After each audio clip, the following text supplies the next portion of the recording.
Romance anime can be sweet, wholesome, and heart-melting, but sometimes it's just fate grabbing a clueless MC by the collar and shoving him into a girl's house.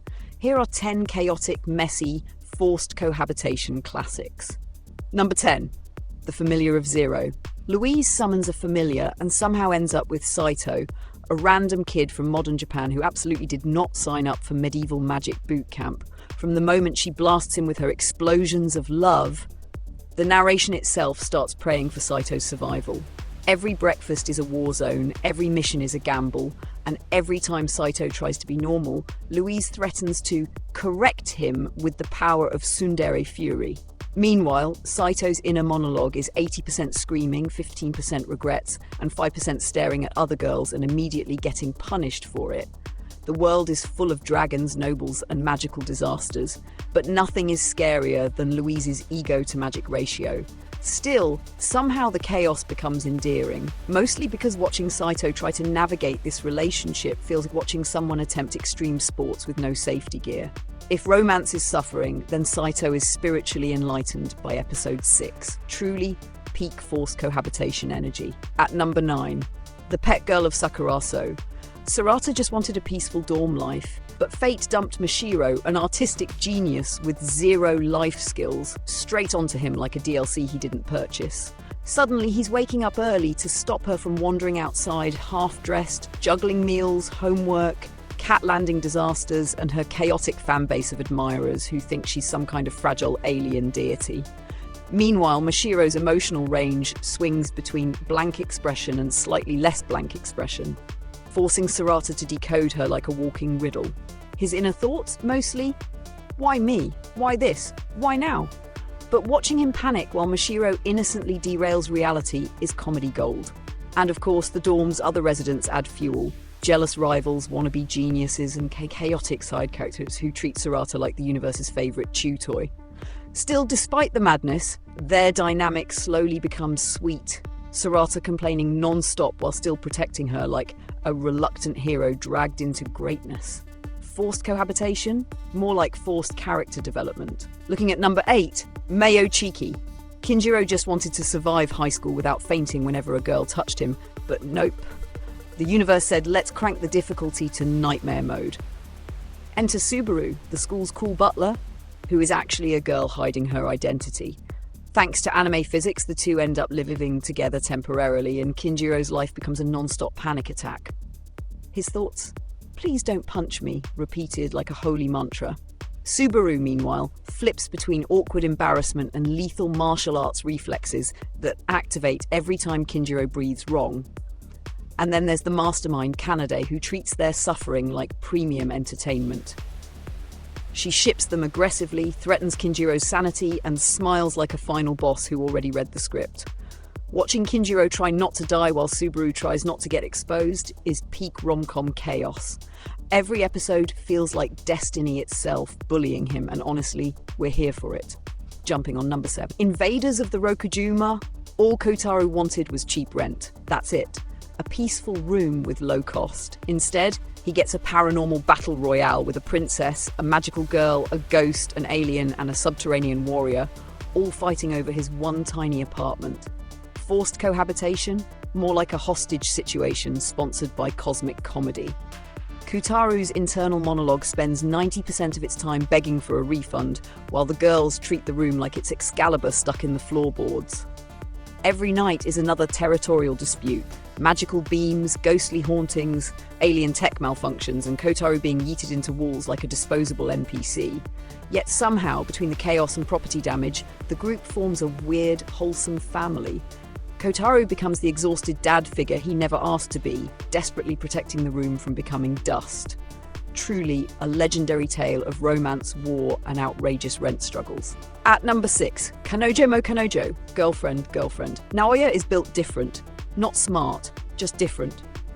When two girls fall for him, he solves the love triangle by suggesting dating both. Yes, this man speedran the route no sane MC would attempt. And because anime gods love drama, he ends up effectively living with both Saki and Nagisa. His thoughts, I must be honest and fair. Meanwhile, the girl's thoughts are, why am I here? Why is she here? And why is he like this? The household dynamic is a constant mix of jealousy, chaotic affection, sabotage, and Naoya preaching loyalty like he's the messiah of multitasking romance. Watching him sprint around the house trying to satisfy both girlfriends is peak clown energy. Even worse, more girls start circling the chaos like sharks sensing blood. It's dumb, it's dramatic, it's unhinged, but it's rom-com greatness. Naoya might be a menace, but at least he's a consistent menace. Moving to number 5. Nogizaka Haruka no Himitsu. Yuto accidentally discovers that Haruka, the school's elegant, unreachable princess, is secretly an otaku with enough merch to fill a museum. Instead of dying on the spot from shock, he somehow ends up helping her hide the truth, which leads to him being pulled into her home like an accessory to fandom crimes. Her family? Terrifying. Her father radiates boss fight energy, and her mother has the comedic aggression of someone who enjoys scaring teenage boys. Yuto spends half his time sweating, the other half internally screaming, while Haruka nervously sparkles beside him like a Mo sun. Their dynamic is soft, awkward, and sweet, but the situations are absolute insanity, from overprotective maids to ninja-level security. Forced cohabitation here feels like being dragged into a VIP otaku lair with extreme consequences. But honestly, watching Yuto suffer for Haruka's secret is peak romance dedication. Number 4. Saikano.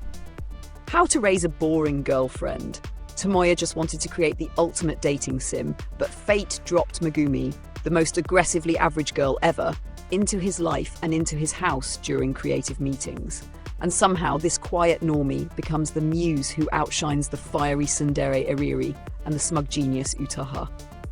Tomoya's internal thoughts bounce between "I must make this game legendary" and "Why is Megumi so normal yet so powerful?" Their forced collaboration feels like a weird marriage contract, complete with arguments, emotional breakdowns, and Tomoya being roasted by every woman in a 10-meter radius. Meanwhile, Megumi just stands there like, "I'm literally just vibing." Watching Tomoya try to wrangle this dysfunctional harem creative team is peak comedy. The romance sim he's trying to build keeps bleeding into real life, making him question every life choice that led him here. And honestly, same. Number 3. Chobits. He is broke, lonely, and barely surviving night school when he finds Chi, an abandoned Persicom girl who imprints on him like a lost puppy.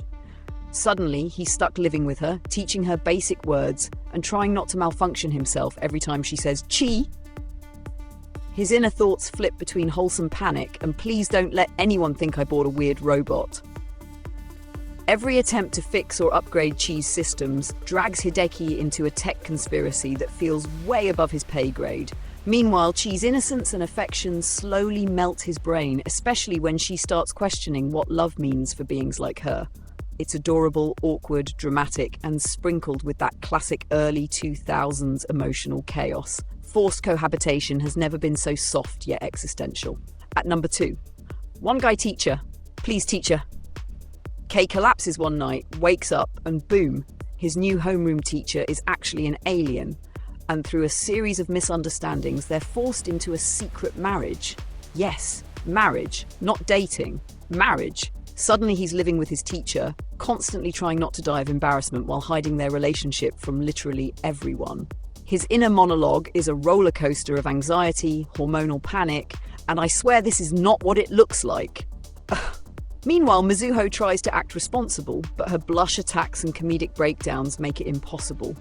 The tension swings between wholesome tenderness and chaotic sitcom energy, all wrapped in early 2000s melodrama that hits harder than it should.